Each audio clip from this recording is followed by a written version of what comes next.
Bom dia, pessoal. Muito obrigado pela presença, por prestigiar mais esse evento da Ingra Micro em parceria com a IBM. Meu nome é Antônio Robson de Medeiros, sou responsável pelo programa Novas Rotas, uma iniciativa Ingra Micro IBM. O nosso evento de hoje vai falar de um tema bem importante nos dias de hoje e também que já tem sido discutido há algum tempo e agora no momento de crise só tem alavancado cada vez mais, que é a questão da automação nas empresas. Nós vamos discutir aqui temas relacionados à hiperautomação e blockchain, que são tecnologias de automação que pode levar a sua empresa ao novo patamar, dado um processo bem automatizado em vossas empresas. Convido aqui para abrir a câmera o senhor Djalma Brito. Ele é o líder de vendas da América Latina da IBM, que vai estar nos falando aqui do tema de hiperautomação. Djalma, puder abrir a câmera e dar um oi para os nossos participantes.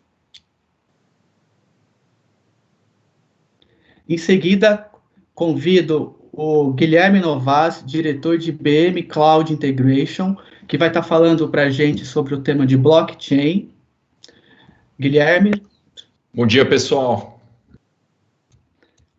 E também gostaria de apresentar aqui a Cristiane Figueiredo, a nossa gerente de produtos da Ingra, responsável por esse pilar de automação quando a gente olha para a IBM. Oi, Cris, tudo bem? Bom dia, pessoal, tudo bem? Bom dia. Obrigado. Pessoal, a agenda ela vai constar da seguinte forma: eu vou fazer uma breve apresentação aqui, o que é Novas Rotas, o que é Ingra Micro, pois acredito que alguns não conheçam ainda. Em seguida, vamos ter a apresentação do Djalma sobre o tema de hiperautomação.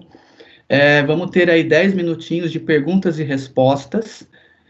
Depois, vamos contar com o Guilherme fazendo a apresentação de blockchain, mais perguntas e respostas, e aí a gente faz o encerramento ao final de tudo.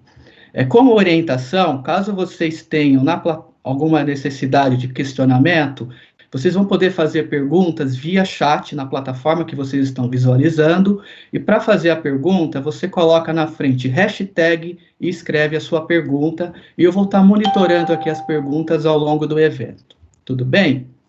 Então vamos lá, vamos dar continuidade nessa sexta-feira, e eu acho que o tema ele é bem interessante para a empresa nos dias de hoje. O que é o Novas Rotas? O Novas Rotas é um programa que foi criado, junto com a Ingra e a IBM, que visa a gente acelerar os resultados dos nossos parceiros junto com os nossos clientes. Para isso, a Ingra, sendo o maior distribuidor de tecnologia mundial e supply chain, vocês vejam que números aqui mundiais, mais de 1.700 fornecedores ao redor do mundo, mais de 200 mil clientes, presentes em 160 países, com 64 escritórios de vendas, 190 centros de logísticas e mais de 35 colaboradores, e no Brasil esse portfólio já passa a contar com mais de 90 marcas, Então, a gente está aqui disposto, como distribuidor de valor agregado, a transformar, junto com os nossos parceiros e os clientes, a jornada de cada empresa. Esse é o nosso papel como Ingra Micro. Para isso, pensando nessa transformação de negócios, a Ingra criou o programa Novas Rotas, que visa absorver de vocês, clientes, as demandas de mercado, as demandas que vocês têm em suas empresas. Dado essas demandas, a gente filtra essa necessidade e a gente engaja os nossos parceiros de negócios para que eles desenvolvam essas soluções em conjunto e entreguem o valor para você, ou seja, entregue a solução de negócio propriamente dita. A gente estende o programa também a SAP, porque nós estamos com um movimento de fazer a implementação de SAP em uma infraestrutura IBM, SAP S/4HANA, e também qualificamos os nossos parceiros para que vocês tenham a segurança de que aquele parceiro vai conseguir entregar essa solução de fato, entregando a eles níveis de parcerias dentro do programa, ou que nós estamos chamando de selos, tá? Então, é uma forma da gente garantir que estamos absorvendo a demanda correta do cliente, entendemos o recado correto, estamos engajando o melhor parceiro para poder entregar esse valor, essa solução a vocês. Dado isso, então, a Ingra ela estabelece um papel importante. Ela é um guarda-chuva, Ou seja, de um lado, nós temos o fabricante com todas as tecnologias que serão empregadas. Hoje, a solução A, B ou C do fabricante, ela é um meio para te entregar uma solução tecnológica, né? E do outro lado, nós temos vocês, clientes, e os nossos parceiros de negócio, entendendo o que o fabricante tem de solução e juntos a gente discutindo e fazendo essa entrega de solução junto com as novas rotas. Esse é o nosso objetivo.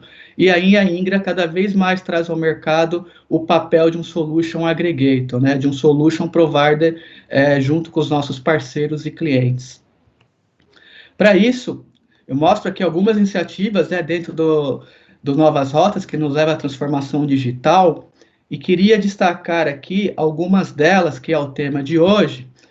Então, falando aqui de Digital Business Automation ou hiperautomação, como vocês preferirem, a IBM realmente, o Djalma vai colocar isso mais para frente, ela criou um PEC para que a gente tenha aderência ao conceito de hiperautomação, e vale salientar, pessoal, que você pode ter essa solução instalada, ou seja, em infraestrutura de servidores IBM, como eu listo aqui, a família Power, e também ou dentro da própria cloud da IBM, porque o que está por trás dela, e o Djalma pode comentar melhor os benefícios, é a questão do OpenShift, né, plataforma de container, de microserviços, de não deixar a sua solução lock-in, seja na cloud A, B e C. Então, isso é muito importante.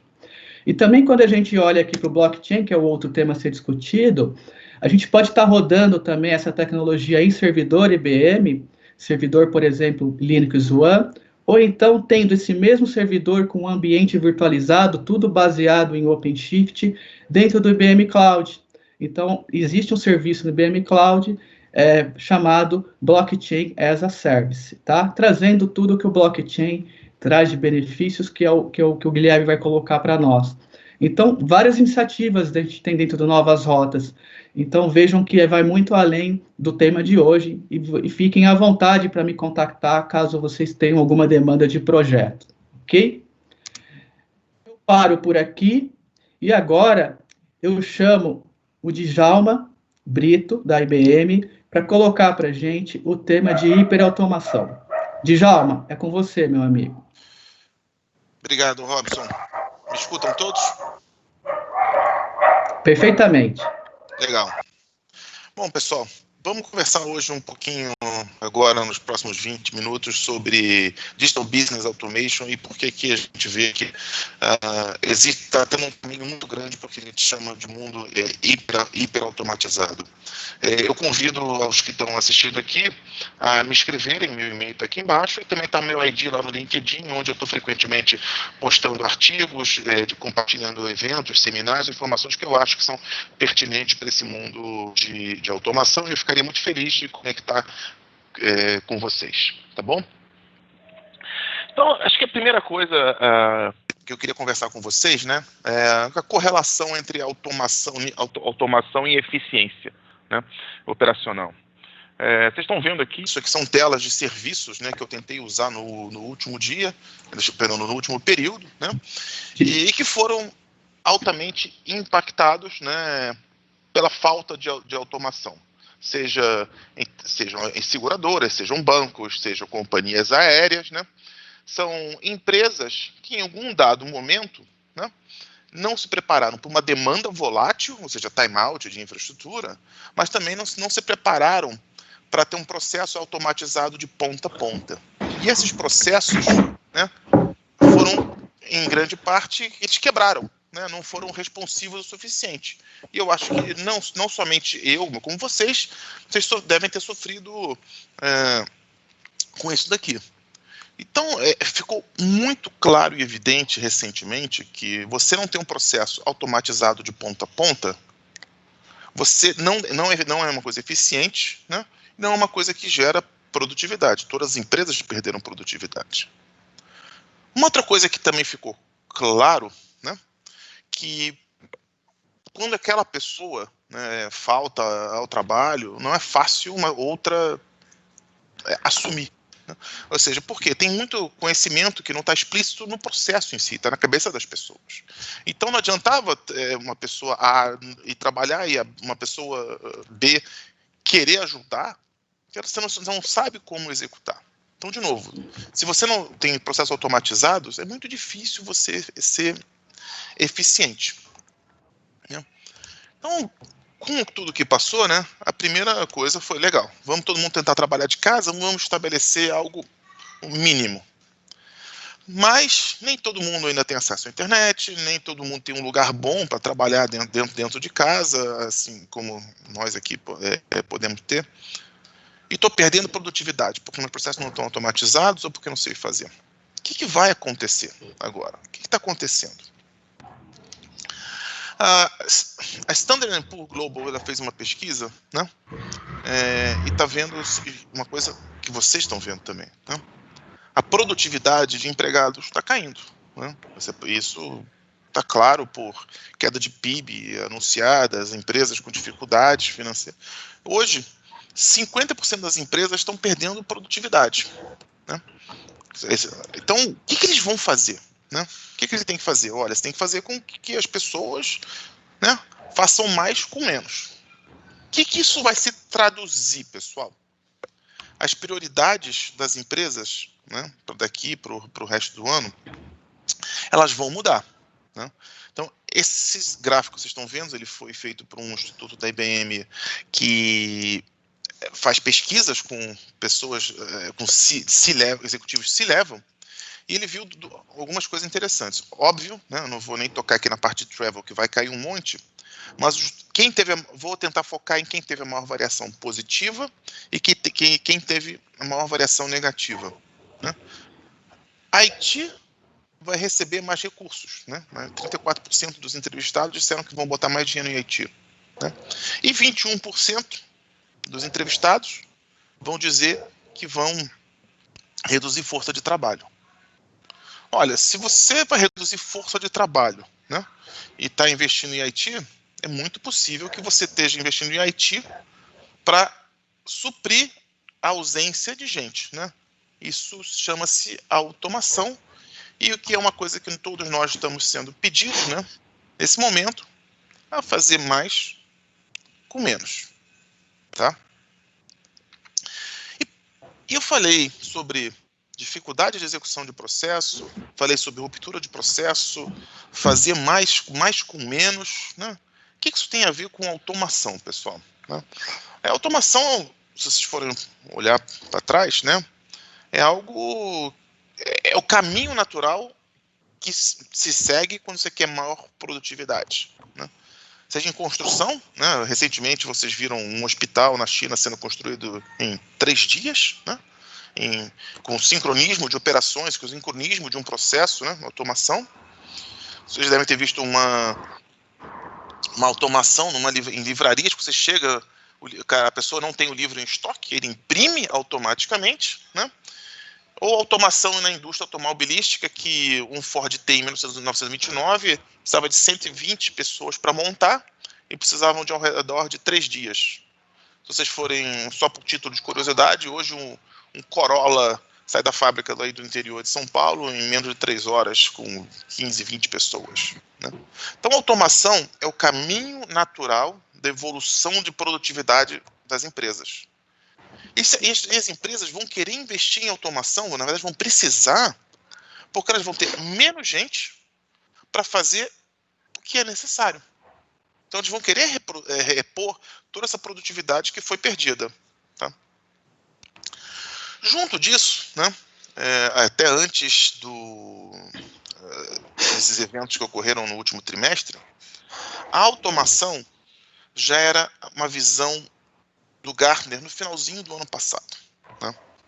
O que o Gartner estava vendo, né? Ele criou um termo chamado de hiperautomação, que era exatamente um direcionamento estratégico e um convite para os executivos dizerem, olha, deixa de pensar em nicho, deixa de fazer apenas um chatbot, deixa apenas de fazer uma tela de cadastro, pensa no processo fim a fim, ou seja, ele chamou isso de hiperautomação. E para isso ele disse, olha, você precisa de, obviamente, RPA, que é uma das coisas mais quentes do mercado, mas você precisa de um software de coordenação, um Business Process Manager. Você precisa de inteligência. Porque não é só automatizar, você precisa ir melhorando o processo, né? E você precisa, cada vez mais, ter tomada de decisões, né, baseada em modelos preditivos. Não adianta nada você ter um processo que para numa pessoa que tem que tomar uma decisão de sim ou não, uma decisão dessas muitas vezes documentada, que essa pessoa não foi trabalhar, está de férias, e para esse processo. Então, a automação fim a fim, ela já vinha sendo apontada como uma tendência no mercado. Aliás, era a tendência número 1 de mercado para 2020. E, na minha visão, tudo que passou nos últimos 60, 90 dias vem apenas acelerar a necessidade da transformação digital através de automação. Tá? Djalma, isso é só a sua visão? Isso é só a sua visão do Gartner? Não. Essa é uma visão do Djalma, da IBM, do IDC, né? O IDC não está usando o termo não está usando o termo Hyper Automation, o IDC está usando o termo Extreme Automation e Intelligence Everywhere, que basicamente define o mesmo conceito, né? Ou seja, pensar não apenas pontualmente, mas no processo de fim a fim, né? E isso também é compartilhado pela Price, pela KPMG, né? Ou seja, e por todos os outros grandes pensadores e líderes do mercado, né? Como um caminho natural da evolução da automação. RPA, orquestração de processos e negócios inteligentes e, no futuro, quem sabe, até autônomo. Ok? Bom. Então, o que é o momento agora, né? Na minha visão, eu entendo que existe uma convergência, né?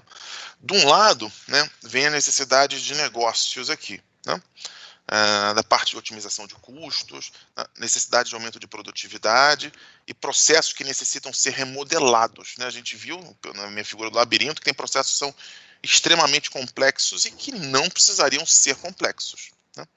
Do outro lado, vem uma demanda de TI, né? Ou seja, todo aquele ferramental que você usava separado, né, para ser usado integrado. Onde a gente vê e como que a IBM está se preparando para existir uma convergência, né, entre as duas necessidades. Necessidades dos usuários e uma estratégia de TI. Tá? A IBM montou uma plataforma de automação. Robson comentou aqui bem no início, a gente chama isso aqui de Cloud Pak for Automation, tá? Que, primeiro, essa barra azul no fundo, ela é inteligente, tá? Eu não só apenas automatizo coisas, mas eu aprendo e melhoro com o tempo, através de modelos de machine learning. Se vocês forem olhar em coisas que foram automatizadas no passado, é possível que estejam há muitos semestres ou anos fazendo a mesma coisa do mesmo jeito. Você não fechou o loop de automação que é de melhoria. A partir do momento que eu aprendo, quais capacidades a gente tem, estão em cima dessa inteligência que eu posso aprender? Olha, eu tenho uma capacidade de capturar documentos. Ainda hoje, muito do que se passa, né, em bancos, seguradoras, né, vocês podem me ajudar aí, necessita de papel, né? Aliás, eu trabalhei num projeto, pessoal, que um determinado país da América Latina, o processo dele de aduana parou. Porque os despachantes, né, tinham que fisicamente, num guichê, no porto, entregar os manifestos de carga para chegada ou saída de navio, de entregar papel. Se está todo mundo em lockdown, não tem um guichê para você não pode ir a um guichê, o guichê está fechado. Então a gente teve que rapidamente substituir esse processo de papel e guichê para um processo de captura e gestão desses documentos para um país inteiro, né, poder receber as mercadorias que necessitam, né? Então, ou seja, a captura de documentos, armazenamento de documentos, gestão de decisões baseadas em AI, né? Fluxo de trabalho e tarefas. Vou dar um exemplo de gestão de decisões baseadas em AI. Pensa no seguinte, né? Você pode ter, por exemplo, um modelo de aprovação de saque, né? você pode dizer que o modelo de decisões que é o seguinte, não, o cartão é do Djalma, o valor que o Djalma está querendo sacar está dentro, né, do que é permitido para ele? Sim, então são regras tradicionais do negócio. Mas você pode somar nessa tua decisão algoritmos de machine learning para ter as seguintes perguntas, por exemplo. É um horário comum que o Djalma saca dinheiro? O montante está parecido? Está dentro de alguma rota que ele tem? Né? E classificar essas informações subjetivas com objetivas e, no fundo, tomar uma decisão melhor de negócio. E isso vai se retroalimentando. Tá? Então, eu consigo capturar, guardar, decidir, orquestrar com o fluxo de trabalho e digitar coisas com o modelo de RPA. E muito recentemente nós estendemos essas capacidades, né, para ferramentas de usuários finais, para isso que isso não seja apenas em TI. Né? Nós criamos uma figura dos trabalhadores digitais, né, que é você poder criar um gêmeo, né, se digitar o seu, que você delega para ele determinadas tarefas, ou diversos aplicativos que os próprios usuários podem criar aplicações, né, como fossem macros, né, usando essas capacidades que estão aqui embaixo. Então, é uma plataforma muito completa, não apenas para uso de IT, visando a automação fim a fim dos processos. Por quê? Por que a gente fez isso? Né? Por que a IBM fez isso? Né? Lá no começo eu comentei que os processos, né, pararam por falta de gente, né, porque o processo não foi pensado. Então, a partir do momento que você pensa, você precisa, através da plataforma que eu mostrei, emular essas capacidades. Né? Então, como é que essas capacidades que eu mostrei estão correlacionadas com capacidade de pessoas executarem esse processo de uma maneira mais resiliente?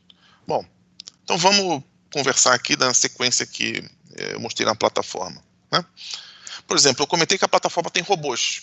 Isso é igual ao trabalho de digitação de pessoas, né, de dados. Então eu posso ter isso de uma maneira massiva. Como é que o meu motor de fluxo de trabalho, né, se equivale ao que uma pessoa faz? Ele faz o trabalho de coordenação e orquestração que gestores, supervisores fazem, ou seja, pegam determinados itens de trabalho, passam do ponto A para o ponto B, para o ponto C, se acham um erro, retornam para onde isso for pertinente ou não. Né? Gente, em vários processos, vocês devem ter tido essa experiência aqui de enviar documento para um lugar e ninguém poder analisar, né? Tem que olhar documentos para poder digitar em algum lugar. Então, essa plataforma com a funcionalidade de captura faz exatamente o trabalho de pessoas que leem documentos e fazem a interpretação ou captura desse conteúdo para botar em algum sistema seu. A memória é toda a parte de conteúdo, ou seja, você tem que armazenar os documentos que foram enviados, os processos, as comprovações, as evidências. E toda a parte de aprendizado e decisões da plataforma com o lado direito e esquerdo do cérebro aqui. Então, se a gente parar um pouquinho, a gente vai ver que a plataforma tem condições de fazer de uma maneira coordenada, orquestrada, com uma única infraestrutura, tudo que os gestores de processo da empresa precisam para chegar na falada transformação digital, ou seja, a automação completa dos processos. Né? E que processos, Djalma, né, nessas empresas, né, são mais comuns de serem automatizados? Eu vou listar alguns aqui, né, que esses são casos bastante comuns que a gente trabalha. Processo de empréstimos e crédito, ou seja, você tem um fluxo de trabalho, você tem decisões para serem tomadas, ou seja, dou, não dou, essa pessoa, que limite que a gente tem, né? E você tem sempre uma captura grande de informações, ou seja, quem é você, quanto você ganha, quanto você deve, onde você mora, o que você tem. Um processo bastante comum. Processo de seguros, né? Ou seja, eu tive um acidente, né? Eu preciso de um reembolso, né? Muito similar. Tem um processo definido, tem documentação que entrando, sequência de aprovações, e você tem que ter evidência, né, em cima disso daí, ou seja, você compliance. Finanças e seguros são indústrias bastante reguladas, né? Gestão de pacientes e protocolos, ou seja, toda a parte de protocolo médico, tratamentos, exames, você sendo colocado aqui. Call centers, caso extremamente clássico, ou seja, como é que eu reduzo meu tempo de atendimento no call center, como é que eu torno o meu atendimento ao cliente cognitivo. Vocês viram o quanto atendimento ao cliente piorou, né, nos últimos dias, né? Toda a parte de gestão de benefícios, né, e programas de fidelidade. Ou seja, você tem um plano de saúde do tipo X, que hospital você pode ir, que exame você pode fazer, você num programa de fidelidade é prata, ouro ou gold. Então, você pode emitir uma passagem com desconto, não desconto, que franquia de bagagem você pode ter upgrade, pode não ter. Então, tudo isso tem que ser automatizado. Onboarding de clientes e fornecedores, né? Por exemplo, o que você precisa? No caso de empregados, por exemplo, uma carteira de trabalho, carteira de identidade, comprovante de residência, e você vai colocando acessos para essa pessoa. Onboarding de fornecedores, o que você vai precisar? Contrato social, situação fiscal dessa pessoa. Você vai ter documentos para ter registro. Toda a parte de transportes e logísticas, ou seja, por onde eu tenho que ir, por onde eu tenho que passar, como que eu otimizo as minhas rotas, né? Gestão de riscos e fraudes, né? E processos de comércio internacional que a gente comentou. Eu queria fechar aqui, esse aqui é meu último slide, fazer um breve resumo aqui, depois a gente abre para as perguntas e respostas, mas só queria passar pelos pontos que a gente comentou. Automação já era uma visão de investimento para esse ano. Eu entendo que a necessidade de automação nas empresas ficou evidente, né, com o número de falhas de processo que houve. Apesar da... Desculpa, pessoal. Só um segundo. Apesar da dificuldade de investimentos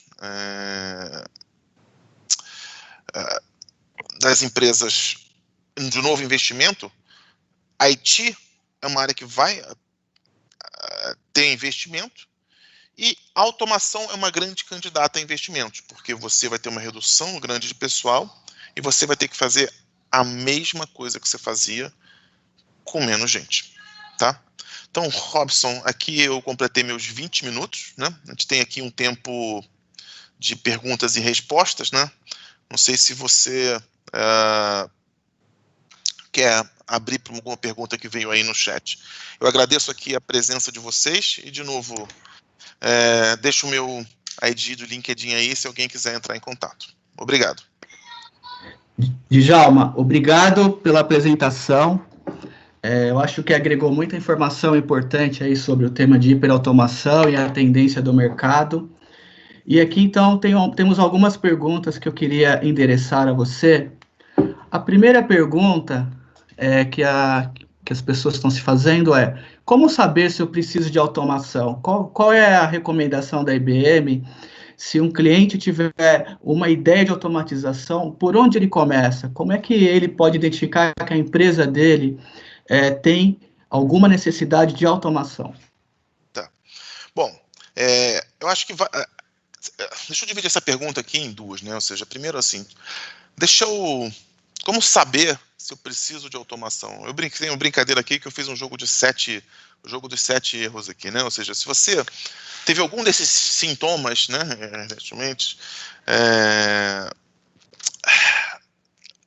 você precisa de automação, ou seja, se você teve processos parados, se você sente falta de identificar gargalos, se você não consegue acomodar a demanda variável, se você tem erros manuais, se os seus processos têm muitas exceções, se não existe claridade, e se você sente que seus concorrentes, né, conseguem fazer mais com menos, Se você tem algum desses sintomas aqui, é bem possível que você precise de automação, né? A segunda parte Djalma, eu tenho aqui esses sintomas. Como é que eu descubro, né, aonde eu posso automatizar, né? Tem vários estudos, pessoal, e aqui, desculpa eu ter um slide poluído, né, mas existem frameworks, né, em vários setores, finanças, varejo, existem outros, né, que processos são mais fáceis ou trazem maior retorno para serem automatizados. Nesse caso, o que a gente tem que fazer é sentar com você, né, com os clientes, vocês entram em contato com a gente vai conversar com vocês e entender se esse framework faz sentido ou se você tem alguma outra necessidade imediata, né? O que eu acho interessante é que, devido à situação recente, as necessidades de automação se tornaram mais latentes, né?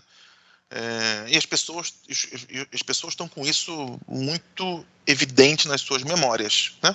Então, ou a gente parte de um framework, ou o cliente compartilha com a gente quais foram os problemas recentes e a gente parte daí. Esses são os dois entry points que eu vejo serem possíveis. Mas tudo começa com uma boa conversa. Chama a gente, vamos conversar. Legal. Djalma, mais uma outra pergunta aqui. Eu acho que essa é uma pergunta bem interessante, por quê? Porque a gente tem notado alguns clientes se deparando com aquele dilema, né? Porque, afinal, hiperautomação, ela acaba mudando a cultura da empresa. Isso é um fato. A empresa vai ter que estar pronta. Se ela tiver um projeto de automação, ela tem que ter em mente que essa mudança ela vai ocorrer. E é uma mudança cultural. Então, dado esse dilema, como é que os gestores de cada área, de novo, você colocou muito bem, não é um projeto da área de TI ou só um projeto da área operacional, esse projeto ele pode ser feito em diversas áreas da empresa, o que vai demandar diversos gestores nesse sentido. Como é que esses gestores devem se comportar para encarar essa mudança cultural? Porque pode ser uma barreira em muitos projetos, mas a gente tem visto que a gente tem passado essas barreiras trabalhando juntos aqui com a IBM em alguns projetos. Quais são as recomendações nesse sentido, sob o seu ponto de vista, para que a gente realmente tenha um projeto bem implementado, que a empresa esteja aderente àquela mudança, porque esse é o momento de mudança, de fato. Legal. Essa é uma boa pergunta. Na verdade, a falta de uma coordenação mais ampla, né, criou algumas automações pontuais, que lá no meu primeiro slide, né, eu mesmo mostrei que não deram certo, né? Automações pontuais. Eu vejo aqui uma automação de processo fim a fim. Tá? Eu acho que projetos de hiperautomação, eles começam com os donos dos processos da empresa, ou seja, um nível bastante executivo, demandando essa demanda, porque você vai passar por atendimento ao seu cliente, gestão de estoque, logística, contabilidade, e para isso muitas vezes você vai precisar de implementação de centros de excelência que são transversais a essas áreas, né? São multi-área. Para isso, a IBM ela tem técnicas de change management, aliás, Red Book, exatamente sobre a implementação de centro de excelência de gestão de processos, né? Existe tudo isso documentado, mas os parceiros IBM também, que muitos deles estão aqui nessa chamada, também já construíram esse conhecimento de change management, estão prontos para atender vocês nessas mudanças. Obrigado, Djalma. Agora aqui tem mais duas perguntas no chat, que aí a gente finaliza a sessão de perguntas. A primeira é a seguinte, é do Leonardo, tá? Ele está falando que está trabalhando um projeto aqui de hiperautomação, e ele pergunta na primeira vez aqui, o RPA não está incluso no Cloud Pak for Automation? Não, Leonardo, não, ele não está. O RPA é um licenciamento à parte do Cloud Pak for Automation. Ok. E outra pergunta aqui é do Fábio Arca. O Fábio está perguntando, Djalma, qual abordagem você sugere em clientes de médio e grande porte, enterprise? Começar com pequenos robôs, RPA e chatbots, ou buscar um líder para pensar na cadeia do valor das empresas para tratar da hiperautomação? Pergunto porque podemos gerar gargalos nas operações com tarefas específicas automatizadas. Qual que é a sua visão sobre isso? Primeiro, é uma boa pergunta, né? Um slide que eu gosto muito, pessoal, é um slide de... É uma escada, né? Hoje, o que eu vejo são uma certa maturidade em gestão de processos, né? Em BPM apenas e RPA. O que eu vejo é como é que eu vou definir isso? É que faltou um momento de parar e pensar em como é que a gente junta essas duas coisas, pelo menos, e as demais dentro de um processo. Então, eu diria que não começa pelo ferramental, e sim por um processo. Pegar um processo, desenhar o processo fim a fim, para cada etapa do processo, ver que atividades são executadas e que capacidades são necessárias em que momento para esse processo ser melhor. Se é RPA, ok, se é captura, ok, se é decisão, ok, mas não a abordagem anterior o que dá para fazer com RPA? Ou o que dá para fazer com BPM? Mas acho que a maneira que a gente tem que trocar hoje em dia, pessoal, a abordagem é o que o processo XYZ necessita de capacidade de automação fim a fim. Esse acho que tem que ser a diferença na abordagem daqui para diante, pelo conceito da hiperautomação, tá? Ok, mas uma outra pergunta, essa aqui eu acho que eu posso responder.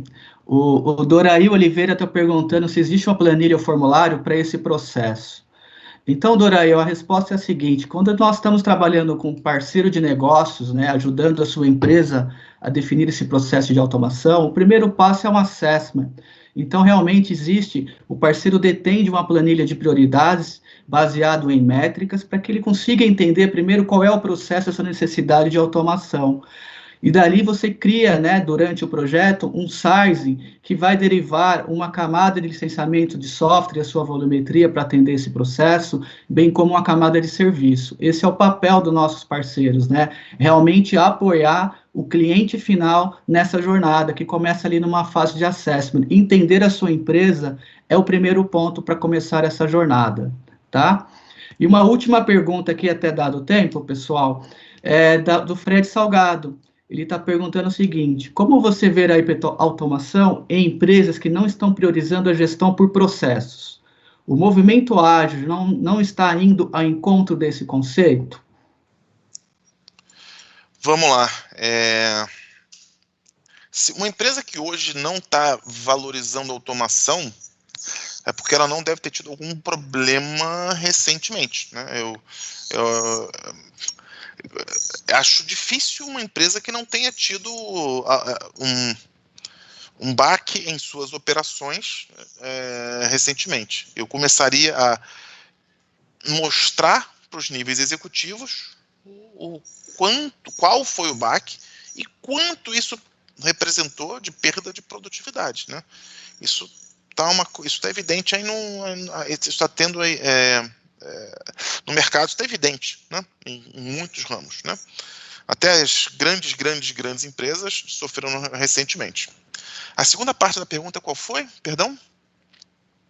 Robson? Ou seja, a primeira parte foi como mostrar para como a empresa. A segunda parte foi a metodologia Agile. A segunda parte é o seguinte: o movimento ágil não está indo ao encontro desse conceito?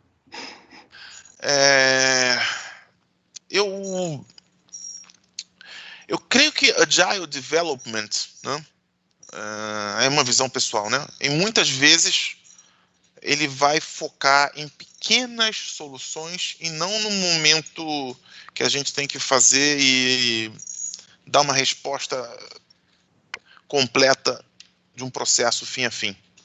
Eu temo que apenas o Agile, né, vai construir pequenas coisas que com o tempo vão evoluir, mas sem uma visão maior, né? Então, eu não estou aqui defendendo metodologia A ou B. O meu único comentário é: não tem nada contra a metodologia Agile, mas desde que ela tenha uma visão mais ampla e não apenas de pequenas coisas, ok? Ok, Djalma, muito obrigado. Prezados, as perguntas podem ser feitas no chat, a gente deixamos aqui os nossos contatos. Entendo necessidades, por favor, direcione a mim, direcione ao Djalma os seus projetos, para que a gente consiga discutir. E agora nós vamos dar continuidade aqui com o Guilherme Novas, diretor de IBM Cloud Integration. Guilherme, você poderia só deixar a sua apresentação em modo de slide? Sim. Vamos lá. Eu só queria... Aqui... Vocês estão vendo minha apresentação, Robson? Estou pondo ela agora. Sim. Ok, perfeito. Deixo aqui a palavra ao Guilherme e vamos seguir da mesma forma. Ao término da apresentação do Guilherme, teremos aí uns 10 minutos de perguntas e respostas. Utilizem o chat, por favor. Guilherme, é com você, meu amigo. Maravilha. Bom dia a todos. Mais uma vez, obrigado pela Ingra e pelo convite. Eu espero aí que todos estejam bem aí nesse momento único que a gente está vivendo. E falar de blockchain sempre é um tema bastante interessante. Eu confesso que essa provavelmente deve ter sido uma das tecnologias, se não a tecnologia que eu mais levei tempo para entender os conceitos e os valores que ela pode abarcar quando bem utilizada, seja por uma empresa, por uma entidade governamental ou até mesmo pela sociedade. Então, aqui eu vou fazer uma parábola, né, porque blockchain é um conceito meio abstrato quando a gente para entender, e aí a parábola ela vai de encontro com o Picasso.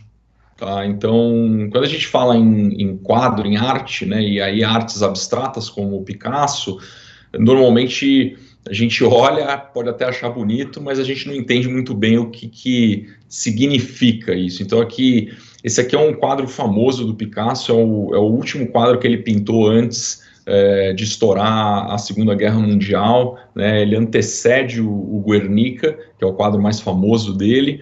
E nesse quadro, vocês conseguem, ele chama Night Fishing at Antibes, porque ele foi pintado na ilha de Antibes, onde o Picasso ele ficou por um período isolado, e aqui ele retrata um barco com 2 pescadores, existem aqui 2 meninas nesse canto, e esse outro lado aqui é o desenho da cidade de Antibes, e aqui ele está retratando uma noite escura, meio sombria, esse amarelo é a luz da lua, e foi a primeira vez que ele montou um quadro que ele tinha um ar meio fantasmagórico, o que antecedia tempos negros que viriam por conta da iminência do estouro da guerra. Então, se vocês pararem para olhar, ele tem toda uma explicação do porquê que ele fez esse retrato dessa forma.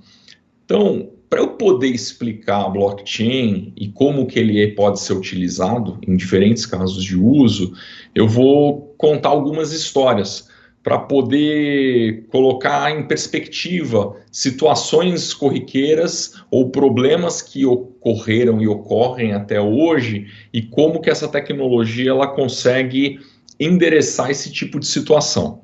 Então, primeiro deles, eu perguntaria se fosse em dias normais, né, quantos de vocês viajam ou fazem viagens. Hoje eu sei que todo mundo está literalmente em casa, mas eu acho que a maioria já teve possibilidade, oportunidade de viajar, seja a trabalho ou seja a lazer. E uma das piores coisas que a gente tem numa viagem é quando os planos que estão desenhados para ela, eles não saem muito bem da forma que a gente esperava. Então eu vou contar uma história que aconteceu comigo, é uma história real. A primeira vez que eu fui para Dubai, a saída, eu tinha um voo direto de São Paulo para Dubai, um voo de 14 horas. O problema todo é que no meio do voo, o avião teve um problema técnico e ele foi obrigado a fazer uma parada enfim, na Etiópia, num país da África chamado Etiópia, Não sei quantos de vocês já tiveram a oportunidade de ir para a Etiópia. A Etiópia é um país extremamente pobre, ele vive uma guerra civil de mais de 50 anos, e para piorar a situação, o problema do avião era tão grave que nós tivemos que ficar, né, dentro de Addis Ababa, né, que é a capital da Etiópia, tá? Essa é uma foto bem semelhante ao que é Addis Ababa. Literalmente é isso, tá, gente? Não é exagero. Eu vi cenas lá que esse aqui é uma foto do Senhor das Armas. Não sei quem teve a oportunidade de ver esse filme, é um filme muito bom. Mas o contexto ele era muito parecido, e com uma diferença, né, aqui do Nicolas Cage, né? Eu não tinha a minha mala ela tinha sumido, e eu não sei quantos de vocês já tiveram ou passaram por essa situação, mas é uma situação extremamente desagradável, né? Você fica sem roupa, enfim, e todos os seus pertences estão lá, então não é muito prazeroso, né? E aí, quando a gente olha esse contexto e parece que é só com a gente que acontece, na realidade é um negócio bem corriqueiro, tá? Então, aqui é um dado de 2017, mas só para vocês terem uma ideia, 4,5 bilhões de bagagens em valor, foram extraviadas,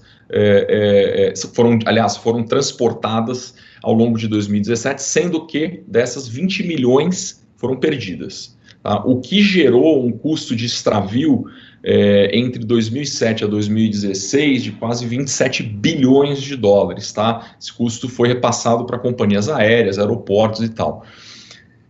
E com isso você tem um potencial de economia de aproximadamente 3 bilhões nos próximos 7 anos, se a gente conseguisse ter um método para garantir e saber aonde a bagagem está, ou seja, em qual ponto a bagagem foi, porque lembrando que o processo a gente vai lá no aeroporto, faz o check-in da bagagem, eles colocam uma etiqueta, essa bagagem passa por um túnel, né, vai para algum lugar, alguém vai fazer uma análise do ponto de vista de segurança, aí ela entra no avião, viaja, aí de novo a segurança olha essa bagagem, então tem uma série de pontos de controle, né, no processo de voo ou de transporte de uma bagagem, que poderia ter um mapeamento disso. Inclusive, a gente poderia ter uma aplicação no nosso celular que poderia dizer exatamente onde está a nossa bagagem. Vou até mais. Se ela tivesse ali um sistema de localização, como o GPS, a gente saberia até se a bagagem está dentro.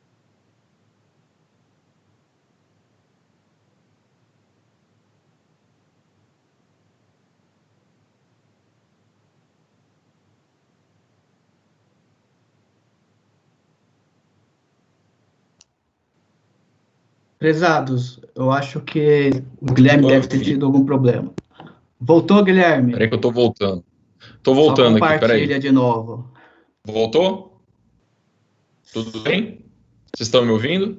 Ok, pode seguir. Maravilha. E a economia por passageiro seria da ordem de 20 centavos, né? Então vocês vejam que tem aí um ROI absurdo. Quando a gente pega, além de tudo isso, né, existem aeroportos cujo transporte da bagagem ele é extremamente moderno, é totalmente automatizado, né? O Djalma falou bastante de automatização. Alguns aeroportos utilizam muito robô para poder transportar e tratar a nossa bagagem com a devida dignidade que deveria ser tratada. Infelizmente, nem todos são assim, né? Então aqui a gente tem algumas imagens, né, de aeroportos onde a nossa bagagem ela não é tratada da melhor forma possível. Vira e mexe a gente recebe a nossa mala, né, de uma forma até questionável. Eu já tive mala quebrada, enfim, não é muito agradável. Qual que é a solução, né, do problema? Né? E em 2018 a IATA, né, que é a associação que cuida do transporte aéreo, ela gerou aí uma obrigação que as empresas aéreas agora elas são obrigadas a garantir o rastreamento completo, né, do começo até o fim de uma viagem. E aí muito baseado em algumas tecnologias, como por exemplo o GPS que eu comentei, o RFID, o NRS. Mas aqui a gente poderia pensar no seguinte: num aeroporto, né, ou nesse conceito de viagem, você tem o passageiro, que somos nós, você tem a companhia aérea, você tem o aeroporto, você tem os agentes de segurança, você tem os agentes que manejam a bagagem, né? A gente viu ali alguns manejando não de uma forma muito agradável, mas se você pudesse colocar todos esses participantes numa grande cadeia, aonde a sua mala, em cada passo que ela atinge, ela faz vamos dizer, um check-in, né, para fazer aí uma analogia com o Facebook, né, quando a gente vai num lugar e faz o check-in, você poderia ter a rastreabilidade e a transparência de todo o processo que a sua bagagem passou. Então esse é um exemplo, aqui eu estou ilustrando um exemplo fácil, né, de entender, que o blockchain poderia ser largamente utilizável. E isso não poderia nem ser necessário, por exemplo, fazer o check-in com um sensor. O RFID poderia trazer esse check-in de forma automática. Então, aqui é um caso de uso simples e que todo mundo provavelmente já passou em algum momento por uma situação desse tipo. Vou para o segundo caso de uso. Esse aqui não é o Covid, tá, pessoal, 19. Esse aqui é uma bactéria chamada E. coli, tá? O E. coli, ele surgiu, né, em 2006 com um problema de contaminação do espinafre, que gerou 199 casos que foram reportados em 26 estados dos Estados Unidos, aonde a gente teve aí 31 casos extremamente graves e um falecimento, tá? A economia do espinafre, ela sofreu um impacto muito grande, porque tudo que estava relacionado ao espinafre, ou até mesmo espinafre, foi recolhido das gôndolas. Para vocês terem uma ideia, a economia, né, dos produtores de espinafre, os distribuidores, levou quase 7 anos para se recuperar desse impacto. E isso por conta apenas de um provedor, de um lote, em um dia. Então você imagina como é que você consegue, mais ou menos procurar uma agulha num palheiro, né? Aí vocês podem estar pensando, Guilherme, em 2006 não tinha nem smartphone. É por isso que demorou tanto tempo, ou por isso que teve um impacto tão grande do E. coli. Porém, ele voltou, né, a acontecer, e aí 12 anos depois, né, então aí a gente já está falando em 2018, né, então aí já estamos na era do iPhone, do 4G, já indo para um 5G, onde ele acabou contaminando a alface. E o problema foi o mesmo, aqui inclusive tiveram mais casos de falecimento, e o impacto foi muito grande. Eles levaram aqui, com a tecnologia já um pouco mais avançada, mas levou-se 6 semanas para descobrir aonde estava a causa raiz do problema e como é que você resolvia isso. Então, de novo, aqui um impacto enorme. Aí, de novo, o pensamento pode vir, legal, mas isso é Estados Unidos, é um mercado muito grande, muito complexo. Tudo bem, vamos mostrar aqui um problema nosso, né, que nós tivemos no Brasil. Não sei quantos de vocês lembram da história da carne fraca, né, que afetou largamente as exportações de carne no Brasil, por conta de uso, né, de papelão que estava sendo colocado dentro da carne para gerar mais peso e com isso gerar lucros aí que não estavam sendo bem colocados, e havia aí uma contaminação absurda. Pra vocês terem uma ideia, hoje carne, né, no Brasil ela representa quase que 7% do PIB no país. O Brasil exporta aproximadamente quase 500 bilhões aí de reais por ano, né, e a produção é enorme, né? A gente, por ter uma terra muito vasta e relativamente plana, a gente é um bom produtor de carne. E aqui de novo, né? Onde que estava o problema? O problema estava no boi? O problema estava no criador? Não, o problema estava em uma camada de frigoríficos. E na realidade foram 21 frigoríficos que trouxeram a suspeita desse problema de estar colocando papelão dentro da carne. Então, se você tem uma solução que consegue rastrear desde a hora que você tem o abate do boi até a gôndola onde você vai lá, ou o açougue que você vai comprar aquela carne, você consegue ter a procedência daquela carne. Eu estou usando algumas palavras, reforçando elas, porque são os conceitos principais do blockchain. E aqui com isso, para vocês terem uma ideia, o impacto no Brasil foi uma queda de 20% de exportações de carne, tá? Na época. Bom, e aqui eu falei de um produto, mas então vamos falar de pizza, né? Por que pizza, né? A gente tem o velho ditado, né? Tudo acaba em pizza. Mas a pizza, ela tem até 89 insumos para você fazer uma pizza. Então, você imagina esses insumos que são produzidos em diferentes partes do mundo. Eles viajam de diferentes formas, seja de navio, de avião, até de forma terrestre. Eles são estocados em diferentes armazéns ou centros de distribuição para depois chegarem em restaurantes ou em supermercados e aí para nós podermos consumir.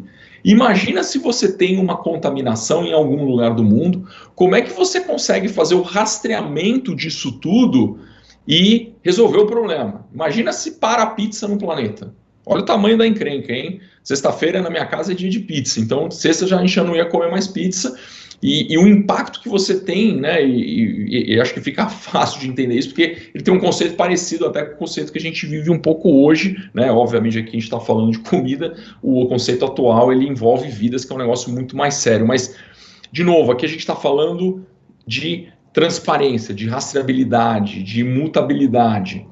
E aí quando a gente vai para o mundo do varejo, né, na década de 80, um varejista tradicional ele carregava em média 15 mil produtos diferentes.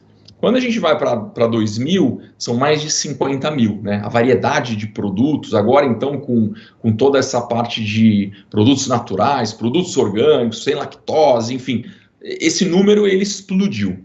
E aí a grande questão é, como é que você garante rastreabilidade, transparência, e aí isso traduzindo em qualidade, confiança para o teu cliente, né, final, sendo que ele não sabe. Então, um dos grandes casos que foi feito, foi feita uma grande cadeia para a parte de alimentos. Uma das empresas que capitaneou isso foi o Walmart, para ter uma transparência de fim a fim.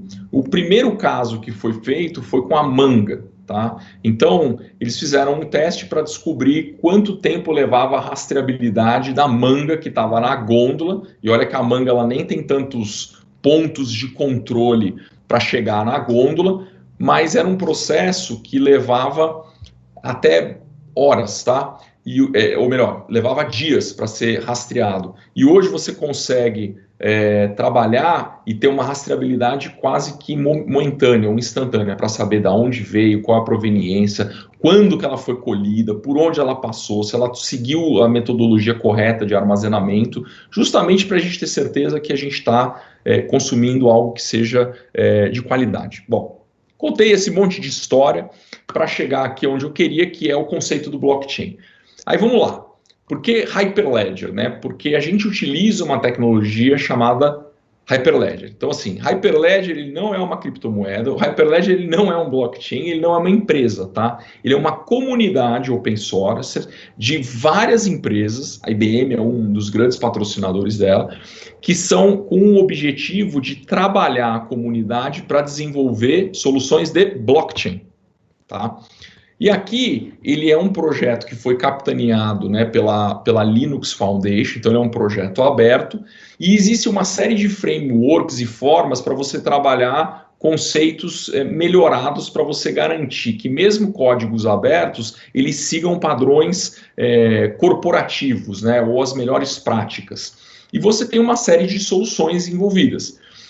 Para vocês terem uma ideia, hoje existem milhares de membros dentro do Hyperledger, tanto a IBM como empresas que são concorrentes da IBM, empresas que são associadas, parceiros, clientes, para gerar esse grande conglomerado de pessoas, desenvolvedores e dinheiro em pró de uma solução. E aí, no caso, eles criaram o Hyperledger. A IBM utiliza uma solução chamada Hyperledger Fabric, que depois se transformou no que a gente chama de Blockchain Platform. Tá? Eu vou mostrar um pouco esse conceito, mas é importante dizer o seguinte, o blockchain ele não é uma criptomoeda, mas a criptomoeda ela utiliza uma tecnologia de blockchain, são coisas distintas. Qual que é a grande diferença da nossa tecnologia, do blockchain da IBM, que é baseado em Hyperledger? Primeiro, a rede ela é uma rede permissionada, ela não é uma rede pública. O que significa permissionado? Significa que eu defino qual é a permissão de cada participante e qual é o nível de confidencialidade daquela informação que pode ser transitada por essa rede. Um pouco diferente do Bitcoin, que é uma rede pública onde todo mundo sabe quem está nessa rede. A única coisa é que o Bitcoin ele tem uma hash, que é um código absurdo, para poder garantir algum tipo de anonimidade. Mas se você for atrás, você consegue descobrir quem é. Outra coisa, o blockchain trabalha muito o conceito de consenso, né? A disputa, para você ter um consenso. Aqui, no caso, a gente utiliza uma prática chamada Byzantine Fault Tolerance, que é um algoritmo para você chegar à melhor condição de acordo entre as partes. Outra coisa, ele tem um conceito de contrato inteligente, que é onde você coloca as suas regras de negócio, e os tipos de linguagem que a gente utiliza hoje é o Golang e o Java. Hoje tem outras linguagens também vindo. E aí onde que entra, né? Então você tem a nuvem da IBM na primeira camada, e aí você tem o Hyperledger Fabric, que é o blockchain aberto da IBM, free, open source, qualquer um de vocês pode baixar e começar a usar. E depois você tem a aplicação blockchain, ou o que a gente chama de IBP, que é o IBM Blockchain Platform, que aí ele tem uma série de elementos para a parte de desenvolvimento, para a parte operacional e para a parte de governança. Ele é uma ferramenta baseada em Hyperledger Fabric, só que muito mais parruda, muito mais segura, muito mais estável. Para grandes volumes de trocas ou grandes modelos que você vai montar, ela é muito mais indicada, tá? Então tá bom. Para que o blockchain serve? Ele basicamente simplifica o registro de negócio entre membros de uma rede, tá? Ele acelera o desenvolvimento, a operação de diferentes redes ou modelos de negócio. Então, com isso você tem uma economia de tempo, ou seja, as transações que você está fazendo, elas podem ser identificadas quase que de forma instantânea. Com isso você elimina muitas vezes intermediários que ajudam a garantir o teu processo. Então, com isso você remove custos e até sobrecarga. Você também reduz os riscos, porque o Hyperledger, ele grava, né, o registro, né, cada ponto de controle ele é gravado numa hash, como se fosse um livro contábil, e ele é imutável.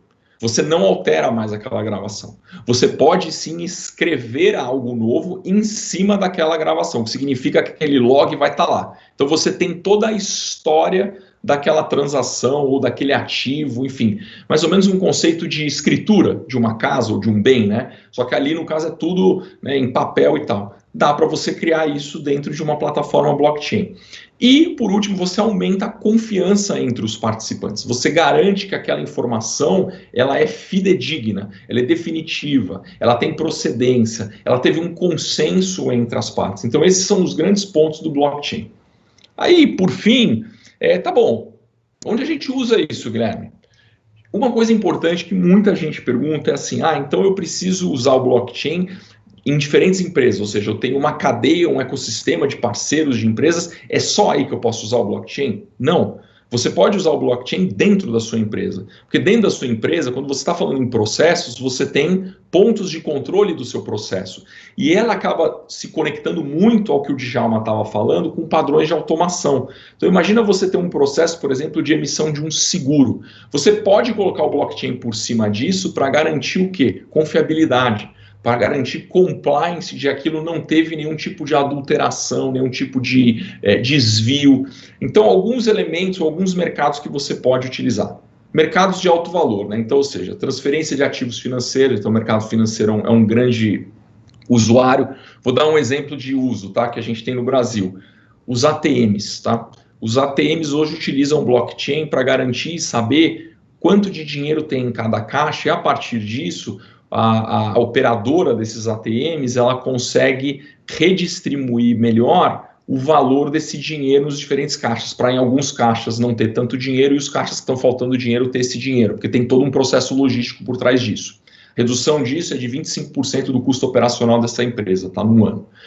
Troca de ativos, né? Ou seja, venda de produtos ou informações que não são financeiras, capital intelectual, isso tudo também pode utilizar blockchain.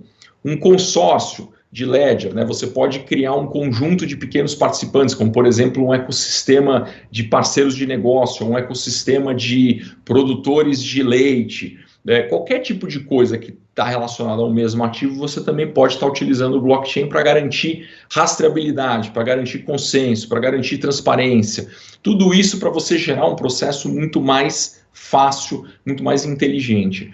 E conformidade, como eu falei, você pode usar ele como um compliance, para garantir que na hora que uma auditoria bata, você tem certeza que aquela informação ela foi definitiva ou ela nunca foi mudada, alterada, ou enfim. Por quê? Porque o blockchain ele garante imutabilidade. Aqui, alguns dos muitos casos que nós temos em diferentes áreas, tá? Então a gente fala desde finanças, a parte de troca, né, pre e post trade, a gente está falando de supply chain, a gente tem uma grande cadeia com a Maersk para a parte de gestão de alfandegária, de containers que ficam, parte de uso médico com FDA, governo, parte de energia, para você garantir troca de energia ou até melhoria de escala de energia. Hoje, qualquer tipo de indústria, independente do tamanho, pode estar utilizando o blockchain como uma solução extremamente viável para melhorar a eficiência e trazer todos esses benefícios que eu comentei. Por fim, eu deixo aqui uma frase do Alex Tapscott, que ele fala que o impacto do blockchain nos próximos 10 anos, ele pode ser maior que o impacto da internet nos últimos 20 anos, tá?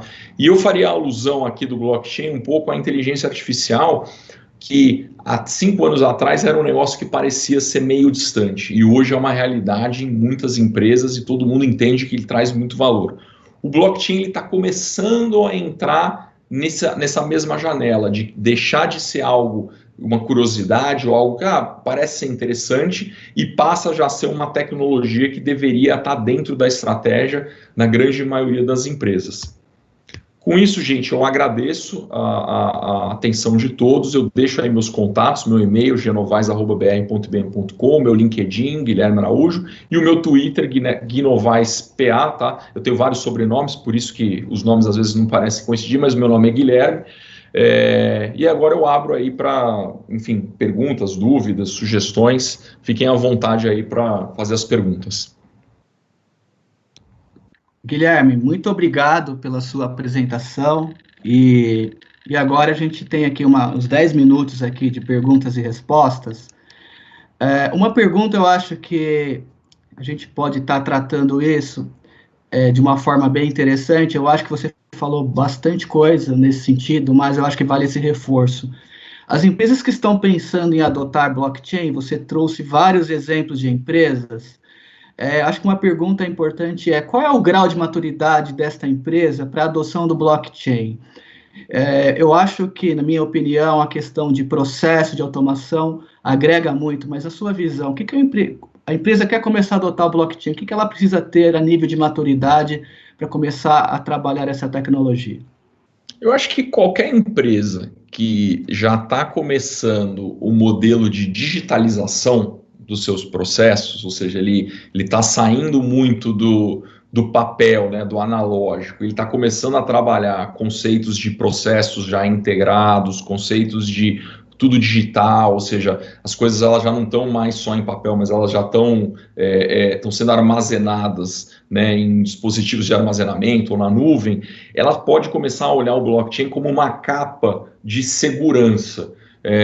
E aí, o blockchain ele pode ter desde uma usabilidade simples, você pode pegar um departamento contábil para garantir que aquilo que está sendo colocado nos livros contábeis é realmente a informação real, até você pegar uma empresa como o Walmart ou até outra empresa que tem aí uma cadeia logística complexa e começar a trabalhar o conceito de você ter cada ponto de passagem de um produto ou de um serviço que ele seja digital. E aí, sendo digital, você pode estar colocando ele dentro de um blockchain. É importante dizer que o blockchain, o Hyperledger Fabric, no caso, ele é gratuito, tá? Então, qualquer empresa pode baixar ele e começar a usar. Ele é o primeiro passo. Na hora que a empresa lá, ela percebe que aquilo tomou alguma forma, ou que tem a necessidade de ter um suporte, de ter mais ferramentas de gestão, de operação, aí você migra para o IBP, que é o IBM Blockchain Platform, e aí você vai ter aí uma ferramenta um pouco mais parruda para garantir aí uma série de elementos que são importantes para uma empresa, tá? Ok, obrigado. Uma outra pergunta também que é bem interessante, dado que você colocou, qual é o impacto do blockchain na sociedade, né? Então, você trouxe temas para a gente como confiança, segurança, e realmente, né, esse exemplo da carne eu acho que é um bom exemplo para nós que somos consumidores. De repente, nós estamos comprando gato por lebre, é o que trouxe naquela época. E a partir do momento que você implementa uma solução de blockchain na cadeia de relacionamento, seja em qualquer setor, realmente nos traz essa transparência, né? A rastreabilidade daquele produto, daquela informação propriamente dita, e nos traz uma sensação de mais segurança, né? De mais confiabilidade no trato dessa informação.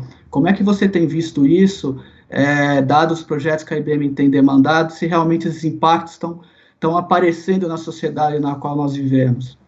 Então, eu vou dar um exemplo aqui que eu acho que todo mundo vai conseguir entender e que ele está na iminência de ocorrer, tá? Hoje o Brasil ele é regido, né, o sistema financeiro ele é regido pelo SPB, né, Sistema de Pagamentos Brasileiro, que é um negócio extremamente moderno quando foi implementado em 2001. Aqui a gente faz uma transferência bancária de um banco para outro, você tem aquilo acontecendo em questão de um dia, dois, às vezes no mesmo dia. Né? Se você pegar nos Estados Unidos, levou-se anos para chegar no mesmo modelo, antes demorava uma semana, 2 semanas para ocorrer uma compensação desse tipo. O SPB ele tá evoluindo para o que eles estão chamando de SPI, Sistema de Pagamentos Instantâneo.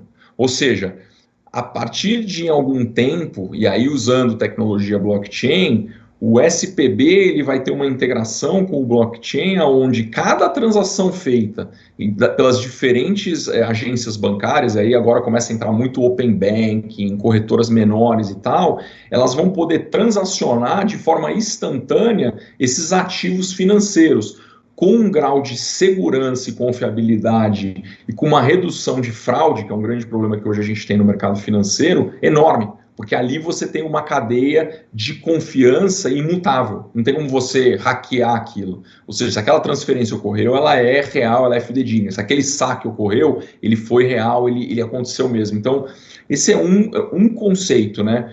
Eu acho que o blockchain ele vai acabar permeando uma série de áreas da sociedade, né? Então, vou pegar um outro exemplo que acho que é um exemplo que poderia ser usado agora, nesse momento, o próprio Covid. Imagina se a gente pudesse ter, numa grande cadeia blockchain, tudo que está sendo feito, ou, por exemplo, toda a transferência de ativos, por exemplo, dos respiradores, que hoje a gente está tendo um problema de onde tem respirador, ou das vacinas, não, desculpa, dos testes. Puxa, aquela UPA está sem teste, aquela está sobrando. Se você tem isso tudo dentro de um blockchain, você consegue rastrear e reorganizar isso tudo de forma transparente. Hoje, o grande trabalho que o governo está tendo, né, e os diferentes estados, municípios e cidades, é como é que organiza tudo isso, né? Ninguém estava pronto para esse negócio.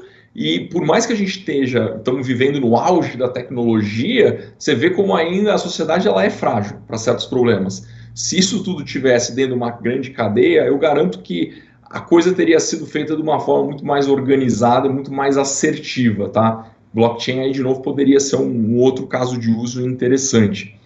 É curioso dizer que em várias discussões que a gente tem sobre blockchain, a gente acaba descobrindo casos de uso que ninguém pensou, ou que nem eu, ou que nem ninguém tinha pensado. Porque a gente olha o processo e percebe assim, opa, o blockchain ele consegue trazer algum tipo de benefício aqui dentro desse negócio. E aí a gente está vendo aí o próprio, né, o que a Caixa está fazendo, né, com o governo, transferindo os R$600 de ajuda para as pessoas. O que já começou a ter? Fraude. Né? Se você usa blockchain, você evita isso. Porque você garante que aquela informação é imutável. Então, veja que tem uma série de elementos aí que você pode estar utilizando o blockchain. É importante reforçar só, eu acho que vale o gancho, que a automação que o Djalma falou anda muito em sintonia com o blockchain. Então, às vezes as empresas estão fazendo projetos de automação, vocês podem colocar uma cobertura ou uma cereja aí nesse sorvete ou nesse bolo, que seria o blockchain. E blockchain não é algo complexo, não é algo demorado e não é algo oneroso. Então, todo mundo poderia estar utilizando essa tecnologia já sim. Tem uma pergunta aqui no chat, do José Greco, que eu acho que você acabou de dar a resposta, porque ele pergunta o seguinte: quando uma empresa está com um processo de RPA e conclusão desse projeto, o blockchain com certeza seria o segundo projeto? Eu acho que você acabou de responder, quer dizer, a automação, ela é o alicerce para um projeto de blockchain, eu entendo dessa forma, e você deixou claro na sua apresentação que o blockchain, ele é um projeto para uma pequena, média ou grande empresa, dado uma necessidade. Eu acho que isso tem que estar claro. Se você tiver uma necessidade, dentro dos pontos de vista de segurança, de confiabilidade, de rastreabilidade, realmente o blockchain é uma solução aderente a esse tipo de negócio, né? Sem dúvida. Eu dei um exemplo de uso de automação, que são cenários de comércio para gestão de documentos. Então, você pode ter contratos gerenciados por um grande gestor de documentos registrados num blockchain entre as duas partes. É o comércio, em parte, o comércio internacional. Ok. Deixa eu ver se há mais alguma pergunta aqui no chat. Pessoal, e não havendo mais perguntas, fiquem à vontade, né? Eu compartilhei o meu contato do Guilherme, do Djalma, para que dúvidas que vocês tenham, projetos que vocês queiram nos endereçar, a Ingra, a IBM. E aí eu queria fazer aqui um breve fechamento do que foi discutido, sobre os temas que estamos aqui trazendo para vocês, né? Nesse momento aqui de crise, nós estamos passando por um momento muito delicado, né? Principalmente sob o ponto de vista econômico, né? E o que nos traz? Quer dizer, a área de TI realmente ela está tendo bastante força, né? Ela tem uma área, você vê várias reportagens onde estão contratando bastante gente, mas ao mesmo tempo as empresas começaram a não ter caixa para, de repente, desembolsar um projeto que está naquela gaveta. Mas o ponto vamos começar como? Eu acho que nós podemos começar fazendo, não o ótimo é fazer o que a gente gostaria de idealização do início ao fim, mas começar pequeno, né, dado uma determinada necessidade. Se vocês acreditam que a automação, olhando para hiperautomação ou ainda para o blockchain, é um projeto imediato na sua empresa, é um projeto que vocês conseguem ao longo do tempo financeiramente suportá-lo, não necessariamente é um projeto para toda a empresa, como o Guilherme colocou, ou Djalma, pode ser um projeto departamental, mas assim, comecem a brotar nas suas empresas a ideia de implementação desses projetos, porque tenho certeza, e nós temos visto vários clientes também com esse tipo como é que se diz? De depoimento para a gente. Eu comecei a implementar um projeto, começando pelo RPA, depois eu fui crescendo a minha jornada digital, como o próprio Djalma comentou, e isso vai se proliferando entre os departamentos, né? Eu acho que esse é o grande benefício, mas comecem, mesmo que pequeno, se você tiver uma dor, uma demanda, e vocês vão ter certeza que esse projeto ele vai se proliferar na sua empresa. Deixo aqui o Djalma e o Guilherme para comentarem algo a respeito ou darem as suas considerações finais nesse sentido. Bom, eu acho que você resumiu bem, Robson. Hoje, automação e blockchain eles caminham juntos. É importante ressaltar que, normalmente, eles são projetos que eles precisam ter o envolvimento de áreas de negócio. Eles nascem de necessidades baseadas no negócio. Como o TI hoje, né, que já era um instrumento extremamente estratégico para uma empresa, passou a ser quase que fundamental, eu diria. Eu acho que essas provocações que são trabalhadas entre TI com as linhas de negócio, elas podem sempre caminhar por essa questão, porque é muito tangível e fácil você justificar um retorno de um investimento com esse tipo de tecnologia, porque os benefícios eles são muito fáceis de mensurar, né? Você pode mensurar tempo, você pode mensurar pessoas, você pode mensurar produtividade, você pode mensurar erro, e com isso é mais fácil você conseguir trabalhar esse conceito do que, por exemplo, sei lá, se eu trocar uma infra A pela B, qual o retorno que eu tenho? Às vezes fica meio... Para TI é mais fácil, mas para o cara de negócio, para o CFO, que está olhando o dinheiro, às vezes ele fala assim, poxa, para mim é tudo igual.